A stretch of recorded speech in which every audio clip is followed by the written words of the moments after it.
ಮೈಸೂರು ಲೋಕಾಯುಕ್ತ ಕಚೇರಿಯಲ್ಲಿ ಸಿದ್ದರಾಮಯ್ಯ ವಿರುದ್ಧ ಎಫ್ಐಆರ್ ದಾಖಲಾಗಿದ್ದು ಮುಂದೇನು ಮಾಡೋದು ಅಂತ ಗೊಂದಲದಲ್ಲಿ ಇದ್ದಾರೆ ಅಂತೆ. ಮೇಲ್ಮನವಿ ಸಲ್ಲಿಸಬೇಕಾ ಅಥವಾ ಬೇಡವಾ ಅನ್ನೋ ಗೊಂದಲವಿದೆ ಎನ್ನಲಾಗ್ತಿದೆ.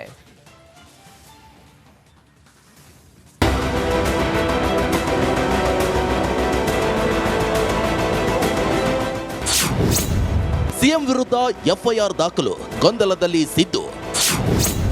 ಮೇಲ್ಮನವಿ ಸಲ್ಲಿಸಬೇಕಾ ಬೇಡವಾ ಎಂಬ ಗೊಂದಲ. ಸಿದ್ದರಾಮಯ್ಯಗೆ ಮೇಲಿಂದ ಮೇಲೆ ಸಮಸ್ಯೆಗಳು ಬಂದೆರಗುತ್ತಿವೆ. ಈಗಾಗಲೇ ಸಿಎಂ ವಿರುದ್ಧ ಮೈಸೂರು ಲೋಕಾಯುಕ್ತ ಕಚೇರಿಯಲ್ಲಿ ದೂರು ದಾಖಲಾಗಿದ್ದು ಮುಂದೇನ್ ಮಾಡೋದು ಅನ್ನೋ ಗೊಂದಲದಲ್ಲಿದ್ದಾರಂತೆ. ಹೈಕೋರ್ಟ್ ತೀರ್ಪಿನ ವಿರುದ್ಧ ಮೇಲ್ಮನವಿ ಸಲ್ಲಿಸಬೇಕಾ ಬೇಡವಾ ಅಂತ ಚಿಂತೆಯಲ್ಲಿ ಇದ್ದಾರೆ ಎನ್ನಲಾಗ್ತಿದೆ. ತೀರ್ಪು ಬಂದು 6 ದಿನವಾದರೂ ಸ್ಪಷ್ಟತೆ ಸಿಕ್ಕಿಲ್ಲ. ಕಾನೂನು ತಜ್ಞರ ಜೊತೆ ಸಾಕಷ್ಟು ಬಾರಿ ಚರ್ಚೆಯನ್ನು ನಡೆಸಿದ್ದು ಒಮ್ಮತದ ತೀರ್ಮಾನಕ್ಕೆ ಬರಲು ಸಾಧ್ಯವಾಗಲಿಲ್ಲ. ಈ ನಡುವೆ ಕೆಲ ಆಪ್ತರಿಂದ ಸಿಎಂಗೆ ಸಲಹೆ ನೀಡಲಾಗಿದ್ದು ಮೇಲ್ಮನವಿ ಸಲ್ಲಿಸದಂತೆ ಸಲಹೆ ನೀಡಲಾಗಿದೆ ಎನ್ನಲಾಗ್ತಾ ಇದೆ. ಆದರೆ ಮೇಲ್ಮನವಿಗೂ ವ್ಯತಿರಿಕ್ತವಾಗಿ ಆದೇಶ ಬಂದರೆ ಸಂಕಷ್ಟ ಎದುರಾಗುವ ಆತಂಕದಲ್ಲಿದ್ದಾರೆ. ರಾಜೀನಾಮೆ ನೀಡುವ ಹಂತಕ್ಕೆ ಹೋಗಬಹುದು. ಹೀಗಾಗಿ ಮೇಲ್ಮನವಿ ಸಲ್ಲಿಸಬಹುದು ಬೇಡ ಎಂಬ ಸಲಹೆ ಕೂಡ ಬಂದಿದೆ ಅಂತ ಹೇಳಲಾಗ್ತಿದೆ. ತನಿಖೆ ಮುಗಿಯುವವರೆಗೆ ಕಾಯುವಂತೆ ಸಿಎಂಗೆ ಸಲಹೆ. ಈಗಾಗಲೇ ತನಿಖೆಗೆ 3 ತಿಂಗಳು ಅವಕಾಶ ಇದೆ. ತನಿಖೆಯಲ್ಲಿ ಏನೆಂದು ಸ್ಪಷ್ಟತೆ ಸಿಗಲಿದೆ. ಅಲ್ಲಿಯವರೆಗೆ ಸಿಎಂ ಸ್ಥಾನಕ್ಕೆ ಧಕ್ಕೆ ಇಲ್ಲ. ಆದ್ದರಿಂದ ತನಿಖೆ ಮುಗಿಯುವವರೆಗೆ ಕಾಯುವಂತೆ ಸಿಎಂಗೆ ಸಲಹೆ ನೀಡಲಾಗಿದೆ ಅಂತ ಹೇಳಲಾಗ್ತಿದೆ. ಜೊತೆಗೆ ಹೈಕೋರ್ಟ್ನಲ್ಲಿ ವಾದ ಮಾಡಿದ ರೀತಿಗೆ ಅಸಮಾಧಾನಗೊಂಡಿದ್ದು ಕಾನೂನು ತಂಡ ಸರಿಯಾಗಿ ವಾದ ಮಾಡಿಲ್ಲ ಅಂತ ಅಸಮಾಧಾನ ಹೊರಹಾಕಿದ್ದಾರೆ ಎನ್ನಲಾಗಿದೆ.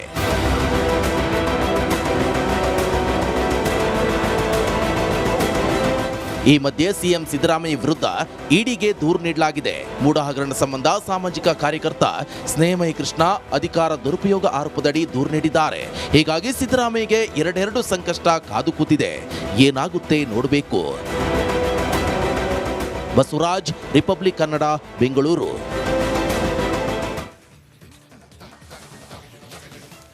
ಸಿಎಂ ಸಿದ್ದರಾಮಯ್ಯಗೆ ಮೂಡ ಮರ್ಮಾಘಾತ ನಿದ್ದೆಗೆಡಿಸಿದೆ.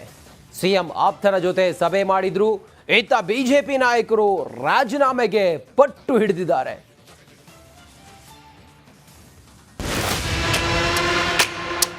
ಸಿದ್ದರಾಮಯ್ಯ ಈ ರಾಜ್ಯ ಕಂಡ ಅಪರೂಪದ ಪ್ರಾಮಾಣಿಕ ರಾಜಕಾರಣಿ. ಅವರು ಗೌರವಯುತವಾಗಿ ರಾಜೀನಾಮೆ ಕೊಡೋದು ಒಳ್ಳೆಯದು. ರಾಜಕಾರಣ ನೀವು ಎಫ್ಐಆರ್ ದಾಖಲಾಗಿದೆ. ನಾವು ತನಿಖೆಯನ್ನು ಎದುರಿಸ್ತೀವಿ ಅಂತ ಘಂಟಾಘೋಷವಾಗಿ ಹೇಳಿದ್ದಾರೆ ಸಿದ್ದರಾಮಯ್ಯ ಸಾಹೇಬ್. ರಾಹುಲ್ ಗಾಂಧಿ, ಸೋನಿಯಾ ಗಾಂಧಿ ಬೇಲ್ ಮೇಲಿದ್ದಾರೆ ಭ್ರಷ್ಟಾಚಾರದ ಪ್ರಕರಣಗಳಲ್ಲಿ. ಇವತ್ತು ಭ್ರಷ್ಟಾಚಾರದಲ್ಲಿ ತೊಡಗಿದೆ. ಲೋಕಾಯುಕ್ತ ಮೂಡ ಕೇಸ್ ತನಿಖೆ ಶುರು.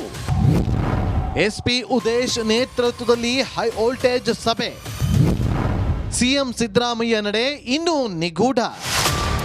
ಸಿಎಂ ಸಿದ್ದರಾಮಯ್ಯ ಕುಟುಂಬದ ವಿರುದ್ಧ ಕೇಳಿ ಬಂದಿರುವ ಮೂಡ ಸೈಟ್ ಸಂಘರ್ಷ ದಿನೇ ದಿನೇ ಕಾವೇರುತ್ತಿದೆ. ಮೈಸೂರು ಲೋಕಾಯುಕ್ತ ಪೊಲೀಸರು ದೂರು ದಾಖಲಿಸಿಕೊಂಡು ಎಫ್ಐಆರ್ ದಾಖಲು ಮಾಡಿ ತನಿಖೆ ಶುರು ಮಾಡಿದ್ದಾರೆ. ಹೀಗಾಗಿ SP Udesh, DySP S Malthesh, Chamarajanagar DySP Mathew Thomas ನೇತೃತ್ವದಲ್ಲಿ 4 ತನಿಖಾ ತಂಡಗಳ ರಚನೆಯಾಗಿದೆ.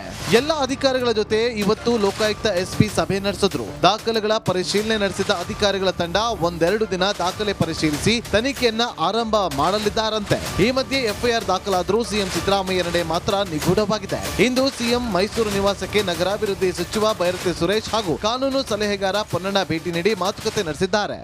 ಪೊನ್ನಣ್ಣ ನಮ್ಮ ಲೀಗಲ್ ಅಡ್ವೈಸರ್ ಅಲ್ವಾ, ಲೀಗಲ್ ಅಡ್ವೈಸರ್ ಅಲ್ವಾ, ಅವ್ರ ಜೊತೆ ಚರ್ಚೆ ಮಾಡ್ತೀವಿ.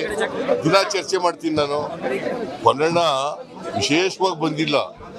Every day is discussing with me. ನಾನು ಮೈಸೂರಿನಲ್ಲಿ ಇದ್ದಲ್ಲ, ಅದಕ್ಕೆ ಬಂದಿದ್ದೆ. ಹಂಗೆ ಅವ್ರ ಕಾನ್ಸ್ಟಿಟ್ಯೂನ್ಸಿಗೆ ಹೋಯ್ತೆ. ಸೋಮವಾರ ಬೆಂಗಳೂರು ಬಂದ್ಮೇಲೆ ತೀರ್ಮಾನ ಮಾಡ್ತೀವಿ. ಎಫ್ಐಆರ್ ಬಗ್ಗೆ ಸಿಎಂ ಇಲ್ಲ, ಯಾವ ಟೆನ್ಷನ್. ಇದೆಲ್ಲ ಎಕ್ಸ್ಪೆಕ್ಟೆಡ್ ಅಲ್ವಾ, ಇದೆಲ್ಲ ಕೇಸಸ್ ಎಕ್ಸ್ಪೆಕ್ಟೆಡ್. ನಾವು ಮುಂದಿನ ನಮ್ಮ ಮೊನ್ನೆನೇ ಹೇಳಿದ್ದೀವಿ, ನ್ಯಾಯಾಂಗ ತನಿಖೆಯಲ್ಲಿ ನಮ್ಮ ನಂಬಿಕೆ ಇದೆ. ಮುಂದೆ ಏನಾಗ್ತದೆ ಆ ತೀರ್ಮಾನದ ಮೇಲೆ ನೋಡೋದು. ಕುಮಾರಸ್ವಾಮಿ ಅವ್ರು ರಾಜೀನಾಮೆ ಕೊಟ್ಟವ್ರ ನಿರ್ಮಲಾ ಸೀತಾರಾಮನ್ ಮೇಲೆ ಕೇಸ್ ಆಗೈತೆ, ಅವ್ರು ರಾಜೀನಾಮೆ ಕೊಟ್ಟವ್ರ. ಅವರಿಬ್ಬರು ಕೊಟ್ಬಿಟ್ಟು ಬರಲಿ, ಆಮೇಲೆ ಮಾತಾಡೋಣ. ಇತ್ತ ಸಿಎಂ ಕಾರ್ಯಕ್ರಮದಲ್ಲಿ ಸಚಿವ ಮಹದೇವಪ್ಪ ಸಿದ್ದರಾಮಯ್ಯ ಅಪ್ಪಟ ಚಿನ್ನ, ಪ್ರಾಮಾಣಿಕ ವ್ಯಕ್ತಿ ಅಂದ್ರೆ ಇದೊಂದು ಕಾನೂನು ಪ್ರಕ್ರಿಯೆ. ಇಂತಹ ಯಾವುದೇ ತನಿಖೆಗೆ ಹಿಂಜರಿಯುವುದಿಲ್ಲ, ಜಗ್ಗಲ್ಲ, ಬಗ್ಗೋದಿಲ್ಲ ಅಂತ ಸಚಿವೆ ಲಕ್ಷ್ಮೀ ಹೆಬ್ಬಾಳ್ಕರ್ ಹೇಳಿದ್ರು. ಸಿದ್ದರಾಮಯ್ಯರು ಏನು ಅಂತ ಗೊತ್ತಿರೋದು ನನಗೇನೆ. ಅವರು ಅಪ್ಪಟ ಚಿನ್ನ. ಯಾವುದೇ ಸ್ವಾರ್ಥಕ್ಕಾಗಲಿ ಲಾಭಕ್ಕಾಗ್ಲಿ ಎಂದು ಟೆಂಪ್ಟ್ ಆದವರಿಲ್ಲ, ಅದಕ್ಕೆ ಉತ್ತೇಜನ ಕೊಡೋರು ಇಲ್ಲ. ನೇರ ನಿಷ್ಠೂರವಾಗಿ ಮಾತಾಡೋರು. ಸಿದ್ದರಾಮಯ್ಯ ಈ ರಾಜ್ಯ ಕಂಡ ಅಪರೂಪದ ಪ್ರಾಮಾಣಿಕ ರಾಜಕಾರಣಿ. 40 ವರ್ಷ ಇದ್ದೀನಿ ನಾನು ಜೊತೆಗೆ. ಒಂದೇ ಒಂದು ದಿನ ಉಳ್ಳವರ ಪ್ರಭಾವಕ್ಕೆ, ಹಣವಂತರ ಪ್ರಭಾವಕ್ಕೆ ಈಡಾಗಿರೋದು ನಾನು ನೋಡೇ ಇಲ್ಲ. FIR ದಾಖಲಾಗಿದೆ, ನಾವು ತನಿಖೆಯನ್ನು ಎದುರಿಸ್ತೀವಿ ಅಂತ ಘಂಟಾಘೋಷವಾಗಿ ಹೇಳಿದ್ದಾರೆ ಸಿದ್ದರಾಮಯ್ಯ ಸಾಹೇಬರು. ಯಾವುದೇ ಕಾರಣಕ್ಕೂ ಹಿಂಜರಿಯೋದಿಲ್ಲ, ಯಾವುದೇ ಕಾರಣಕ್ಕೂ ಬಗ್ಗೋದಿಲ್ಲ, ಜಗ್ಗೋದಿಲ್ಲ. ನಾವು ಕಾನೂನಿನ ಪ್ರಕಾರ ಏನು ತನಿಖೆ ಆಗುತ್ತೋ ಅದನ್ನು ಎದುರಿಸ್ತೀವಿ. BJP ಅವ್ರಿಗೆ ನಾಚಿಕೆ ಆಗಬೇಕು. ನರೇಂದ್ರ ಮೋದಿಜಿ ಅವರ ರಾಜೀನಾಮೆಗೆ ಒತ್ತಡ ಮಾಡಬೇಕು. ಯಾಕಂತಂದ್ರೆ 6,000 ಕೋಟಿ ಹಗರಣ ಏನಾಯಿತು, ಸುಪ್ರೀಂ ಕೋರ್ಟ್ ಛೀಮಾರಿ ಹಾಕಿ ನಿರ್ಮಲಾ ಸೀತಾರಾಮನ್ ಅವರ ಒಂದು ರಾಜೀನಾಮೆಯನ್ನು ಕೇಳಿ, ಅದೇ ರೀತಿ ಕುಮಾರಸ್ವಾಮಿ ಅವರ ರಾಜೀನಾಮೆಯನ್ನು ತಗೊಳ್ಳಿ, ನಂತರ ನಮ್ಮ ಸಿದ್ದರಾಮಯ್ಯ ಅವರ ಬಗ್ಗೆ ಮಾತನಾಡಲಿ. ಕಳಂಕ ಹೊತ್ತವರು ರಾಜೀನಾಮೆ ನೀಡಿದ್ರೆ ಗೌರವ ಹೆಚ್ಚುತ್ತೆ ಎಂದು ಕೇಸರಿ ನಾಯಕರು CM ರಾಜೀನಾಮೆಗೆ ಪಟ್ಟು ಹಿಡಿದ್ರು. ಅವರು ಗೌರವಯುತವಾಗಿ ರಾಜೀನಾಮೆ ಕೊಡೋದು ಒಳ್ಳೆಯದು. ಒಂದು ಆದರ್ಶವನ್ನು ಅವ್ರು ಹಾಕಬೇಕು. ಅವ್ರು ಕಳ್ಳರದಾರ, ಇವ್ರು ಕಳ್ಳರದಾರ, ಅವ್ರು ತಿಂದಾರ, ಇವ್ರು ತಿಂದಾರ, ನಾ ತಿಂತೀನಿ ಅಂತ ಅನ್ನೋದು ಬೇಡ. ರಾಜಕಾರಣದಾಗ ನೀವು ಸ್ವಚ್ಛಾಗಿದ್ದು ಬಿಡ್ರಿ. ಅದ್ವಾನಿಯವ್ರ ಮೇಲೆ ಬರೀ ಒಂದು 50 ಲಕ್ಷ ಇರೋದು ಬರೀ LKA ಅಂತ ಬರೆದಿದ್ದ ಬೋಪರ್ ಸಗಣದಾಗ. ಏನು ಬರೆದಿದ್ರು, ಒಂದು ಡೈರಿ ಒಳಗೆ, ಜೈನ್ ಡೈರಿ ಒಳಗೆ LKA ಅಂದಿದ್ದಕ್ಕೆ ಅವರು ರಾಜ್ಯಸಭಾಕ್ಕೆ ರಾಜೀನಾಮೆ ಕೊಟ್ಟು ಎಲ್ಲಿವರೆಗೆ ಈ ಇದರಿಂದ ಮುಕ್ತ ಆಗೋದಿಲ್ಲ ಅಲ್ಲಿವರೆಗೆ ನಾನು ರಾಜ್ಯಸಭೆ ಲೋಕಸಭೆಗೆ ಪ್ರವೇಶ ಮಾಡೋದಿಲ್ಲ ಅಂತ ಹೇಳಿದರು. ಅದು ಆದರ್ಶ. ಅದಕ್ಕೆ ನಾನು ಸಿದ್ದರಾಮಯ್ಯನವರು ಕರ್ನಾಟಕಕ್ಕೆ ಒಂದು ಹೊಸ ತಮ್ಮದೇ ಆದಂಥ ಆದರ್ಶವನ್ನು ಹಾಕ್ಬೇಕಾದ್ರೆ ರಾಜೀನಾಮೆ ಕೊಡೋದು. ಇಲ್ಲಾಂದ್ರೆ ಎಲ್ಲರಂಗೆ ಆಗ್ತಾರೆ, ಅವರು ಯಡಿಯೂರಪ್ಪನಂಗೆ ಆಗ್ತಾರೆ. ರಾಹುಲ್ ಗಾಂಧಿ, ಸೋನಿಯಾ ಗಾಂಧಿ ಬೇಲ್ ಮೇಲೆ ಇದ್ದಾರೆ ಭ್ರಷ್ಟಾಚಾರದ ಪ್ರಕರಣಗಳಲ್ಲಿ.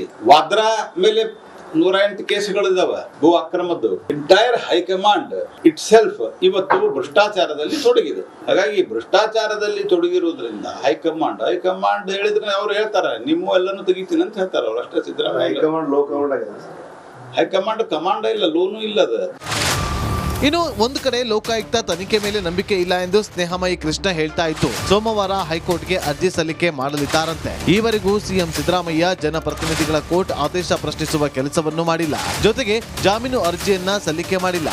ಹೀಗಾಗಿ CM ಸಿದ್ದರಾಮಯ್ಯ ನಡೆಯೂ ಕೂಡ ನಿಗೂಢವಾಗಿದೆ. Bureau report, Republic Kannada. MUDA ಹಗರಣದಲ್ಲಿ ಸಿಲುಕಿ ಸಿದ್ದರಾಮಯ್ಯ ಒದ್ದಾಡ್ತಿದ್ದಾರೆ. ತನಿಖೆಯ ಬಿಸಿ ಅವರ ತಲೆಗೆ ತಟ್ಟಿದ್ದು. ಈ ಮಧ್ಯೆ ಬಿಜೆಪಿ ನಾಯಕರ ವಿರುದ್ಧ FIR ದಾಖಲಾಗಿದ್ದು ದ್ವೇಷದ ರಾಜಕಾರಣ ಶುರುವಾದಂತೆ ಕಾಣಿಸ್ತಾ ಇದೆ.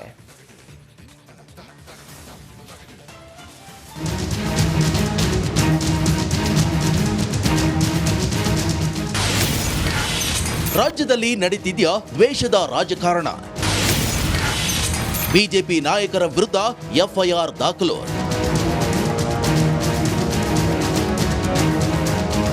ರಾಜ್ಯದಲ್ಲಿ ಗವರ್ಮೆಂಟ್ ವರ್ಸಸ್ ಗವರ್ನರ್ ವಾರ್ ಆಯಿತು.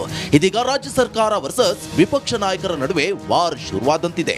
ಸಿದ್ದರಾಮಯ್ಯ ಕೊರಳಿಗೆ ಮೂಡ ಹಗರಣದ ಉರುಳು ಸುತ್ತಕೊಂಡಿದೆ. ಹೀಗಾಗಿ ಹೆಜ್ಜೆ ಹೆಜ್ಜೆಗೂ CM ಎಚ್ಚರಿಕೆಯಿಂದ ಇದ್ದಾರೆ. ಈ ಮಧ್ಯೆ ಬಿಜೆಪಿ ನಾಯಕರ ವಿರುದ್ಧ ಸೈಲೆಂಟ್ ಆಗಿ ಸಮರ ಸಾರಿದ್ದು FIR ದಾಖಲಾಗಿದೆ.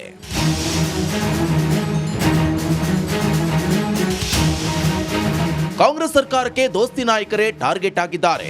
ಕುಮಾರಸ್ವಾಮಿ, ಯಡಿಯೂರಪ್ಪ ಬಳಿಕ ಬಿಜೆಪಿಯ ಹಲವು ನಾಯಕರ ವಿರುದ್ಧ FIR ದಾಖಲಾಗಿದೆ.